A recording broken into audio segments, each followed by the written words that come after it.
Good evening दोस्तों आप सभी के लिए। और जैसा कि दोस्तों आप सभी को पता ही है, एनटीपीसी की आपकी क्लासें चल रही हैं, जो कि आपकी प्रीवियस ईयर जो क्वेश्चन थे उनसे रिलेटेड आपकी जितनी भी शिफ्टें हैं वो सारी शिफ्टें आपकी चल रही हैं और वही सारी शिफ्टें मैं आपके लिए कंप्लीट कराने वाला हूँ। और ये सीरीज़ दोस्तों आपकी तब तक चलती रहेगी जब तक कि आपकी सारी शिफ्टें खत्म ना हो जाएँ। तो दोस्तों अभी तक आपने हमारे चैनल को सब्सक्राइब नहीं किया है तो चैनल को सब्सक्राइब कर लें, साथ में ऑल वाला बेल आइकन दबा लें, ताकि दोस्तों देखिए मेरी आने वाली जितनी वीडियो हों सभी का नोटिफिकेशन सबसे पहले दोस्तों आपके पास पहुंच सके। और वीडियो अगर आपको पसंद आए तो वीडियो को लाइक कर देना दोस्तों, शेयर करते चलना और वीडियो पर आपको लास्ट तक बने रहना है दोस्तों। सारी शिफ्टें जितनी भी आपकी हैं दोस्तों, हर शिफ्ट के लिए बोल रहा हूँ, हर शिफ्ट को आपको अच्छी तरह से देखना है, समझना है। और इस वीडियो में भी दोस्तों जितनी आपके क्वेश्चन हैं सभी को आपको अच्छी तरह समझना है और अच्छी तरह से उन्हें देखना है। तो चलिए दोस्तों वीडियो को शुरू करते हैं। और आप सभी को ये पता है दोस्तों, थर्ड शिफ्ट में आपके लिए करा चुका हूँ। ये सेकंड शिफ्ट है दोस्तों आपकी 7/4/2021 की, जो कि 2019 में जिसके फॉर्म अप्लाई हुए थे वही शिफ्टें आपकी चल रही हैं। तो चलिए दोस्तों शुरू करते हैं। और फर्स्ट प्रश्न है यहाँ पर, गांधी जी के गिरफ्तार होने के बाद दरासन साल्ट वर्क्स पर हमला करने हेतु की गई यात्रा का नेतृत्व किसने किया था? तो ये किया था दोस्तों अब्बास तैयब जी ने। ऑप्शन नंबर 4 आपका सही आंसर होगा। और अगला प्रश्न है, यहाँ आपसे पूछा गया है, अपने पहले 3 अंतर्राष्ट्रीय टेस्ट मैचों में लगातार 3 टेस्ट शतक बनाने वाले भारतीय बल्लेबाज का नाम क्या है? पहले बल्लेबाज दोस्तों, पहले अंतर्राष्ट्रीय जो टेस्ट हुए थे उनमें, तो वो हैं दोस्तों मोहम्मद जहीरुद्दीन। ऑप्शन नंबर 3 आपका सही आंसर होगा। और दोस्तों देखिए आपको एक इम्पोर्टेंट मैं आपके लिए बात बता दूं तो देखिए, एएलपी और एएलपी टेक्नीशियन या ग्रुप डी या अन्य किसी भी एग्ज़ाम की तैयारी कर रहे हैं या फिर आरआरबी जेईई की तैयारी कर रहे हैं, तो इन सारे जो आपके एग्ज़ाम हैं जिसमें दोस्तों फिजिक्स के न्यूमेरिकल पूछे जाते हैं बहुत ज़्यादा, तो उनसे रिलेटेड एक अगले शनिवार, जो ये शनिवार आपका आने वाला है, इसी से मैं आपके लिए एक सीरीज़ लेकर चलने वाला हूँ। बोला तो था मेरे पिछले शनिवार का, लेकिन नहीं डाल पाया। लेकिन जो आपका जो आने वाला शनिवार है उस पर दोस्तों रेगुलर आपको वीडियो मिलती रहेगी हर शनिवार को, जिसमें दोस्तों चैप्टर वाइज फिजिक्स के न्यूमेरिकल होंगे और साथ में फॉर्मूले भी होंगे। यानी फॉर्मूले तो होंगे ही साथ में और न्यूमेरिकल भी होंगे, तो दोनों चीज़ें हाथों हाथ लेके चलूँगा, ताकि फॉर्मूले के हिसाब से दोस्तों आपके क्वेश्चन भी आपको अच्छी तरह समझ में आए और फॉर्मूले भी। यानी दोस्तों मेरा सोचना है कि आपका आरआरबी जेईई का जो एग्ज़ाम है उससे पहले क्यों ना, और टेक्नीशियन का जो एग्ज़ाम है उससे पहले क्यों ना आपकी जो है दोस्तों साइंस के जो न्यूमेरिकल हैं, एएलपी के जो न्यूमेरिकल हैं, ग्रुप डी के जो न्यूमेरिकल हैं, वो आपके लिए कंप्लीट करा दिए जाएं। और आप सभी को यही पता है कि ग्रुप डी की वैकेंसियाँ भी दोस्तों लास्ट अक्टूबर के लास्ट वीक में आ ही जाएंगी। तो ग्रुप डी में दोस्तों बहुत ज़्यादा न्यूमेरिकल पूछे ही जाते हैं, तो उसके लिए भी इम्पोर्टेंट है। तो वो सीरीज़ जो है आपके लिए बहुत ही इम्पोर्टेंट होने वाली है। तो इसलिए बोल रहा हूँ दोस्तों, अभी तक आपने हमारे चैनल को सब्सक्राइब नहीं किया है, सारी चीज़ें बेस्ट मिलने वाली हैं। चैनल को सब्सक्राइब कर लें, साथ में ऑल वाला बेल आइकन दबा लें, ताकि दोस्तों मेरी आने वाली हर वीडियो का नोटिफिकेशन सबसे पहले दोस्तों आपके पास पहुँच सके। कंटेंट आपको बेस्ट मिलेगा, बेहतर मिलेगा, और तैयारी भी दोस्तों जैसा मैं मेहनत कर रहा हूँ उससे ज़्यादा आपको तैयारी करनी है। और दोस्तों आपसे रिक्वेस्ट है, प्लीज़, हमें भी बहुत मोटिवेशन मिलता है, तो आपसे रिक्वेस्ट है कि वीडियो को लाइक अवश्य कर दिया करें दोस्तों होता क्या है, जब आप वीडियो को लाइक करते हैं तो हमें भी मोटिवेशन मिलता है, हमें भी अच्छा लगता है, तो वीडियो को लाइक कर दिया करें। चलिए आगे देखते हैं।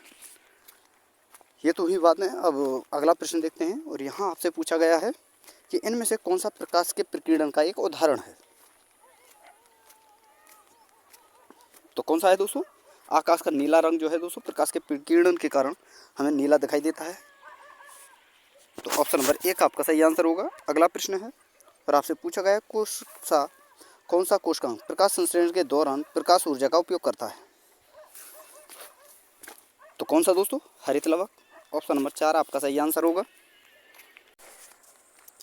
अगला प्रश्न है दोस्तों, और चलिए देखते हैं क्या इसमें पूछा गया है कि संयुक्त राष्ट्र विश्वविद्यालय का मुख्यालय कहाँ स्थित है?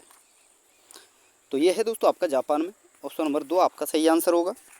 अगला प्रश्न है, और आपसे पूछा गया है सिपाही विद्रोह के दौरान गवर्नर जनरल जो हैं कौन थे? तो ये थे दोस्तों आपके लॉर्ड कैनिंग। ऑप्शन नंबर 1 आपका सही आंसर होगा। अगला प्रश्न है और आपसे पूछा गया है कि इनमें से कौन सी गतिविधि ग्रीन हाउस प्रभाव के लिए जिम्मेदार नहीं है? तो कौन सी नहीं है दोस्तों? परिवहन के लिए सोलर कार का उपयोग जो है दोस्तों, ये ग्रीन हाउस प्रभाव को जो है दोस्तों इफेक्ट नहीं करता है। तो ऑप्शन नंबर 1 आपका सही आंसर होगा। अगला प्रश्न है और आपसे पूछा गया है कि गवर्नर जनरल लॉर्ड डलहौजी ने किस साम्राज्य को चेरी नाम दिया था? तो किसे दिया दोस्तों? अवध साम्राज्य को। ऑप्शन नंबर 1 आपका सही आंसर होगा। और अगला प्रश्न है, यहाँ आपसे पूछा गया है भारत के उपराष्ट्रपति का निर्वाचन किसके द्वारा किया जाता है? तो किसके द्वारा दोस्तों? संसद के दोनों सदनों के सदस्यों द्वारा। ऑप्शन नंबर 4 आपका सही आंसर होगा। चलिए दोस्तों अगला प्रश्न देखते हैं और यहाँ आपसे पूछा गया है कि सुश्रुत संहिता किस विषय से संबंधित है? तो ये है दोस्तों आपकी चिकित्सा एवं शल्य चिकित्सा से संबंधित। ऑप्शन नंबर 2 आपका सही आंसर होगा। शल्य चिकित्सा का मतलब है दोस्तों सर्जरी जो होती है, ऑपरेशन जो होते हैं, उससे रिलेटेड। अगला प्रश्न है और आपसे पूछा गया है यहाँ पर कि यूनिक्स, एमएस डॉस और लिनक्स इनमें से किसके उदाहरण हैं? तो किसके हैं दोस्तों? ऑपरेटिंग सिस्टमों के। ऑप्शन नंबर 2 आपका सही आंसर होगा। और अगला प्रश्न है और यहाँ आपसे पूछा गया है कि विवेकानंद शिला स्मारक कहाँ स्थित है? तो ये है दोस्तों आपका कन्याकुमारी में, जो कि तमिलनाडु पड़ता है। सॉरी दोस्तों, केरल में, केरल नहीं दोस्तों, तमिलनाडु पड़ता है। ऑप्शन नंबर 2 आपका सही आंसर होगा। अगला प्रश्न है और यहाँ आपसे पूछा गया है इनमें से कौन सा देश आसियान का सदस्य नहीं है?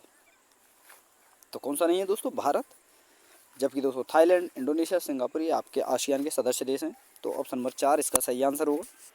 अगला प्रश्न है और आपसे पूछा गया है कि इनमें से किस समिति की अनुशंसाओं के आधार पर भारत में NSE यानी दोस्तों नेशनल स्टॉक एक्सचेंज की स्थापना की गई थी? तो किस समिति की सिफारिश पर? फिरवानी समिति की सिफारिश पर। ऑप्शन नंबर 4 इसका सही आंसर होगा। और अगला प्रश्न है, यहाँ आपसे पूछा गया है नई रोशनी योजना देश की महिलाओं के सशक्तिकरण हेतु शुरू की गई एक सरकारी कल्याणकारी योजना है। तो किस वर्ग के लिए दोस्तों? अल्पसंख्यक वर्ग के लिए। ऑप्शन नंबर 4 इसका सही आंसर होगा।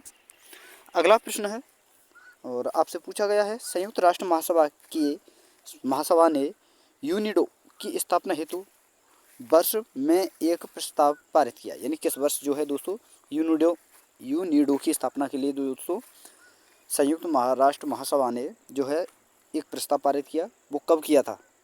तो वो किया दोस्तों 1966 में। और ऑप्शन नंबर 4 इसका सही आंसर होगा। अगला प्रश्न है, आपसे पूछा गया है इनमें से किसने भारत में 19वीं शताब्दी के अंत में प्लेग की जांच करने में विफलता के कारण पूना के पुलिस कमिश्नर रैंड की गोली मारकर हत्या कर दी थी? तो किसकी दोस्तों?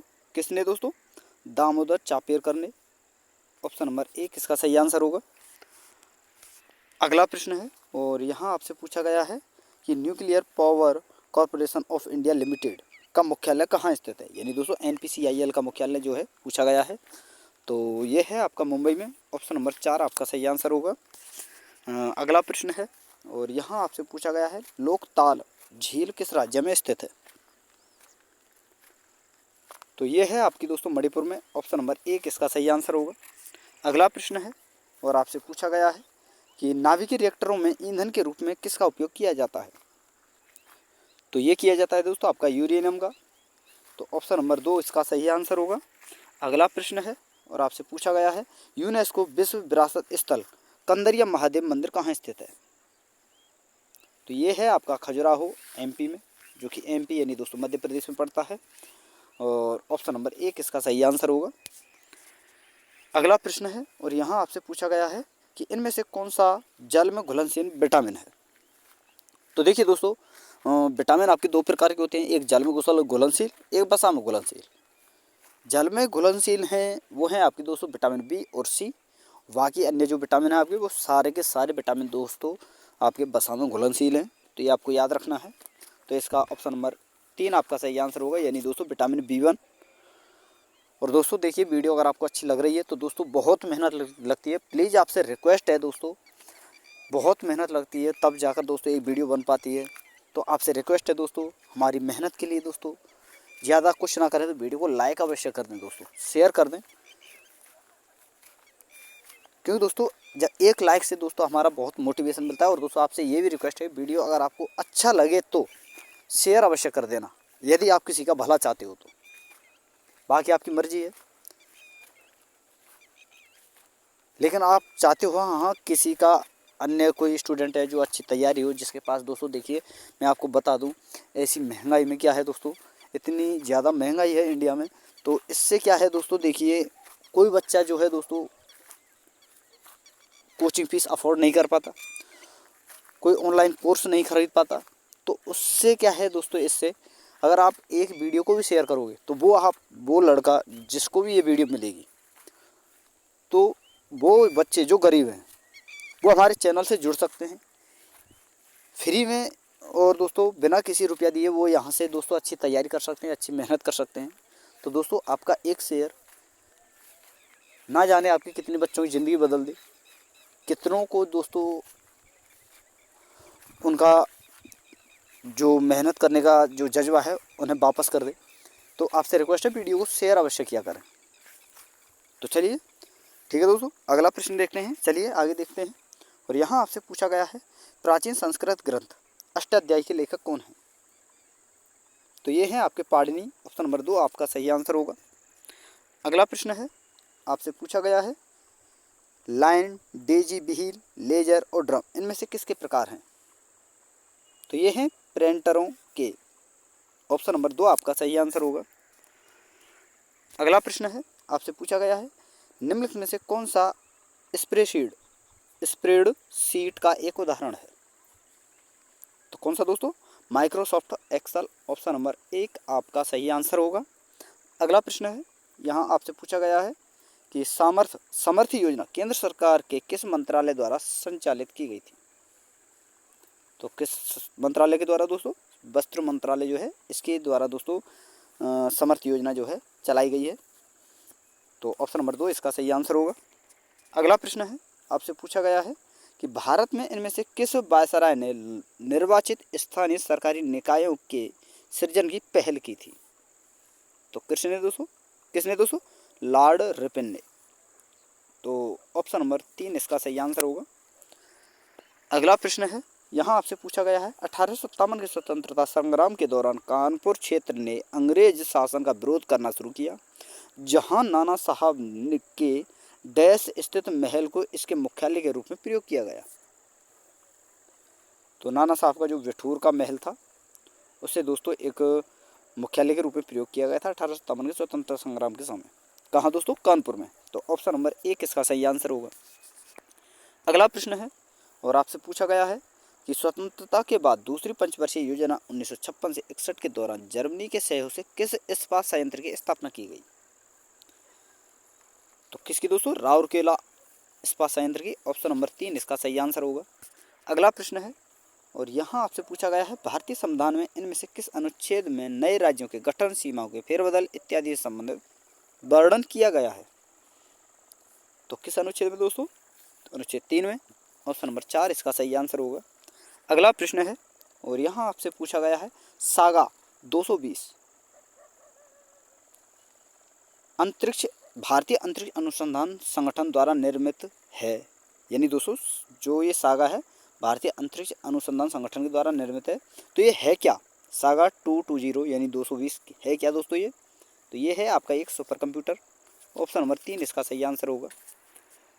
अगला प्रश्न है, और यहाँ आपसे पूछा गया है, वायुमंडल में तड़ित द्वारा किस गैस का स्थिरीकरण हो सकता है? तो किसका दोस्तों? नाइट्रोजन का, ऑप्शन नंबर 2 आपका सही आंसर होगा। अगला प्रश्न है, और यहाँ आपसे पूछा गया है, कार्ल लैंडस्टीनर को इनमें से किसके लिए जाना जाता है? तो किसके लिए दोस्तों?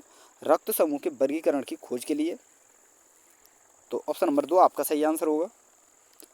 अगला प्रश्न है, और यहाँ आपसे पूछा गया है, उस महाद्वीप का नाम क्या है जहाँ नेल्सन मंडेला को उनके 27 वर्ष की कारावास अवधि में से 18 वर्ष के लिए कैद किया गया था? तो वो है दोस्तों रोवेन द्वीप। ऑप्शन नंबर 1 इसका सही आंसर होगा। अगला प्रश्न है, यहाँ आपसे पूछा गया है निम्नलिखित में से कौन सा भारत में स्थित विश्व का प्रमुख शिप ब्रेकिंग केंद्र है? तो कौन सा दोस्तों? अलांग। ऑप्शन नंबर 3 इसका सही आंसर होगा। अगला है दोस्तों, और यहाँ आपसे पूछा गया है इनमें से किस पर्यटन सर्किट को भारत सरकार के पर्यटन एवं संस्कृति मंत्रालय द्वारा शुरू की गई स्वदेश दर्शन योजना में शामिल नहीं किया गया है? तो किसको दोस्तों? पर्वतीय सर्किट को। तो ऑप्शन नंबर 3 इसका सही आंसर होगा। तो दोस्तों यह आपके कुछ प्रश्न थे 7 अप्रैल 2021 के फर्स्ट शिफ्ट की। दोस्तों फर्स्ट शिफ्ट है दोस्तों, यहाँ सॉरी मुझसे गलती हुई थी, सेकंड शिफ्ट लिख दी मैंने, फर्स्ट शिफ्ट थी आपकी। तो आपको याद रखना है दोस्तों, ये सेकंड शिफ्ट के आपके फर्स्ट शिफ्ट के आपके पेपर थे, प्रश्न थे। तो दोस्तों वीडियो अगर आपको अच्छी लगी हो तो वीडियो को लाइक कर देना, शेयर कर देना, और अभी तक आपने हमारे चैनल को सब्सक्राइब नहीं किया है तो जाते जाते दोस्तों चैनल को सब्सक्राइब करते जाएं और साथ में ऑल वाला बेल आइकन दबा लें, ताकि दोस्तों मेरी आने वाली हर वीडियो का नोटिफिकेशन सबसे पहले दोस्तों आपके पास पहुंच सके। और हो सके तो दोस्तों वीडियो को लाइक करना, शेयर करना। तो थैंक यू दोस्तों, धन्यवाद। फिर मिलते हैं नई वीडियो के साथ।